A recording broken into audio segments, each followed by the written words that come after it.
आपसे सवाल ये है कि DHA फेज 10 आ रहा है लाहौर स्काई के सामने। इससे पहले DHA फेज 9 प्रिज्म जो है उसका टोटल एरिया तकरीबन कोई 30,000 से 35,000 कनाल के बीच में है, लेकिन जो बिल्कुल लाहौर स्काई के सामने है उसका एरिया तकरीबन 50,000 कनाल से भी ज्यादा का बताया जा रहा है। अब मुझे बताएं कि वहाँ पे DHA के लोगों के लिए ये कम्युनिटी कितनी अहमियत की अमल होगी। पंजाब का सबसे बड़ा फूड कोर्ट भी यहीं पे आ रहा है, डायरेक्ट फैक्ट्री आउटलेट भी यहीं पे है। कितना ज्यादा बेनिफिट रहेगा उन लोगों के लिए यहाँ पे आना और यहाँ के लोगों के लिए वहाँ पे भी जाना। आपने कहा कि DHA भी इटसेल्फ बहुत बड़ा है और वो आपकी लाहौर की पॉपुलेशन जो है ना वो हर साल 4% इंक्रीज हो रही है। जिसे एजुकेशन चाहिए वो लाहौर भागता है, ऐसा ही जिसे हॉस्पिटल जाना है वो लाहौर भागता है। जैसे आपका इस्लामाबाद और चक्री जहाँ पे काफी ज्यादा प्रोजेक्ट्स हैं, वो ट्विन सिटी बन रहा था, अब लाहौर ट्विन सिटी बनने जा रहा है। वहाँ से आपका रूडा का प्रोजेक्ट और रूडा से लेके यहाँ फिरोजपुर रोड तक सर लोगों को हाउसिंग की डिमांड है। इस टाइम लाहौर में किस कदर पॉपुलेशन इंक्रीज हो चुकी है और लोगों के पास रहने के लिए स्पेस नहीं है। ठीक है, मैं अब आपके पॉइंट में आता हूँ कि हमेशा जब जहाँ पे DHA आता है जो सराउंडिंग में इन्वेस्टमेंट्स होती हैं उसको चार चांद कैसे लगते हैं। सर इसकी एग्जांपल आप ले सकते हैं DHA फेज 8 से।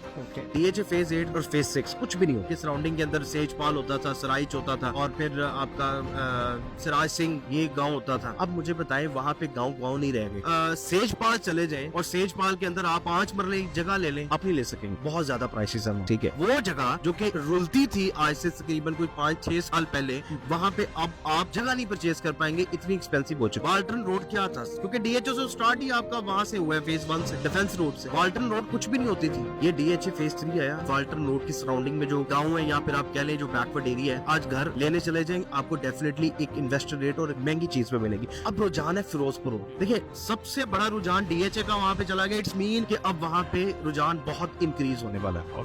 सर डेफिनेटली उसका इम्पैक्ट लाहौर स्काई के ऊपर, लाहौर स्काई की वजह से DHA फेज 10 के ऊपर बहुत बड़ा इम्पैक्ट आएगा। मैं ये समझता हूँ क्योंकि ब्रांड हम वहाँ पे गए हैं, हम ब्रांड है। जैसे बैरियर स्काई हमने अपनी कमिटमेंट्स के साथ कंप्लीट किया है, वैसे हमने लाहौर स्काई अपनी कमिटमेंट के साथ कंप्लीट करना है। 18 महीने पहले जब हम बेसमेंट में खड़े होकर बैरियर स्काई में कह रहे थे आज आप यहाँ पे इन्वेस्टमेंट करें, इंशाल्लाह आप देखेंगे कि साल, 1.5 साल, 2 साल बाद आपकी इन्वेस्टमेंट कहाँ से कहाँ जाएगी, सर गई। इसी तरह आज लाहौर स्काई में हम खड़े होकर ये कह रहे हैं कि आज आप अपनी यहाँ पे इन्वेस्टमेंट करें, डेफिनेटली ऊपर जाएगी, आपकी फुटफॉल बहुत इंक्रीज होगी इंशाल्लाह और आपकी इन्वेस्टमेंट का ROI इस फुटफॉल की वजह से बहुत ज्यादा इंक्रीज होने जा रहा है।